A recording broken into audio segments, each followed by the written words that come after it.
اللہ ताला ने उन्हें एक्सप्रेशन दिया होता है। कम्युनिकेशन स्किल तो आती ही एक्सप्रेशन से है। एक काम को 8, 10, 15 तरीकों से करना चाहिए। अस्सलाम वालेकुम, welcome back to another video. उम्मीद करती हूँ आप खैरियत से होंगे।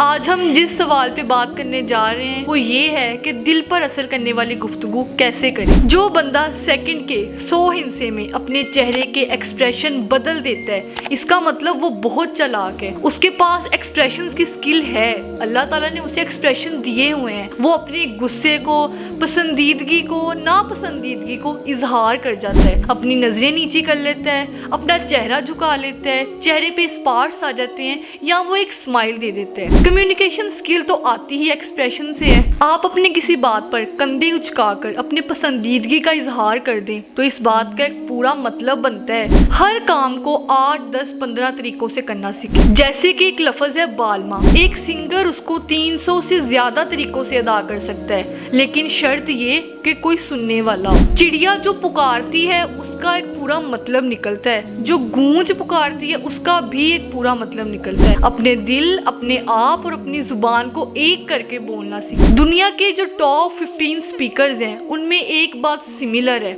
कि जब वो ट्रेनिंग में नहीं होते उनको खुद ये बात मालूम नहीं होती कि वो ट्रेनर है। दिल से बोलना सीखेंगे तो लोग दिलों से ही सुनेंगे, लेकिन अगर आप जुबान से बोलना सीखेंगे तो लोग आपको कानों से सुनेंगे। इसीलिए ये सीखो कि मैं कहाँ से बोल रहा हूँ, मेरा दर्द कहाँ से बोल रहा है। इसीलिए मैं कहती हूँ पब्लिक स्पीकिंग सिर्फ जुबान से बोलना नहीं है। जब तक आप सर से पाँव तक खुद को जुबान नहीं बना लेते आप अच्छी तरह कम्युनिकेट नहीं कर सकते। हमेशा दिल से बोलें। अब दिल से बोलने का मतलब ये नहीं कि जोर लगा, इससे शायद हम आराम से भी बोल सकते हैं, लेकिन हर बात हमेशा दिल से करना सीखें, फीलिंग्स के साथ करना सीखें, एहसास को अपने ऊपर तारी करें। जिस बंदे को किसी चीज़ की कैफियत का मालूम ही नहीं है, उसी किसी एहसास का तजर्बा ही नहीं है, वो कैसे फीलिंग के साथ बोलेगा। जैसे ये गुलाब की पंखड़ी है, डोडी से गुलाब बनता है, फिर उसकी पंखड़ियाँ होती हैं। ये कैफियत, ये एहसास सिर्फ गुलाब के फूल को ही पता है। ये एहसास उस शख्स को कभी नहीं पता चल सकता जिसने सिर्फ गुलाब से गुलकंद ही बनाई हो, जिसने कभी सूरज को तुलू होते नहीं देखा, सूरज की किरणों को नहीं देखा, तो उसे क्या मालूम कि तुलुए आफताब क्या होता है। जिसने कभी सूरज को गुरूब होते नहीं देखा, उसने कभी शाम की उदासी नहीं देखी, तो उसे क्या पता कि सूरज क्या चीज़ है, शाम की उदासी क्या चीज़ है, या लाली का रह जाना क्या चीज़ है। आप बुल्ले शाह को सुन सुनकर थक जाएं, ओले छुप गया सूरज ते बाहर रह गई लाली। आपको कभी समझ नहीं आएगी वो क्या कह रहा है जब तक आप उस कैफियत से गुजरेंगे नहीं, आप सूरज को गुरूब होते नहीं देखेंगे, तो आपको कभी समझ नहीं आएगी कि बुल्ले शाह क्या कहना चाह रहे हैं, किस लाली की बात कर रहे हैं, कौन से सूरज छुपने की बात कर रहे हैं। खुदा के लिए बाहर के मनाजर को अपने अंदर तारी करो, अपने दिमाग में तारी ना करो। अपने एहसासात को देखो, अपने मुशाहदात को जुबान देना सीखो, अपने एक्सपीरियंस को अल्फाज देना सीखो। लॉजिक की दुनिया बहुत छोटी है, लेकिन अंदर की दुनिया बहुत बड़ी है, इसकी कोई लिमिट नहीं है। खुदा के लिए अपने अंदर के एहसास की दुनिया को बढ़ाओ।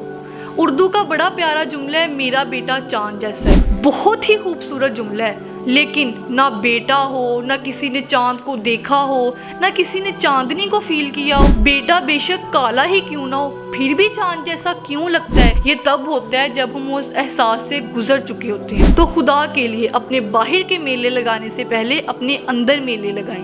अब ये अंदर के मेले आप कैसे लगा सकते हैं? ये तभी लग सकते हैं जब आप एहसासात को अपने अंदर तारी करेंगे, किसी चीज़ का तजर्बा हासिल करेंगे, क्योंकि किसी चीज़ का तजर्बा हासिल किए बगैर हम उसको नहीं समझ सकते, हम उसकी कैफियत को नहीं जान सकते।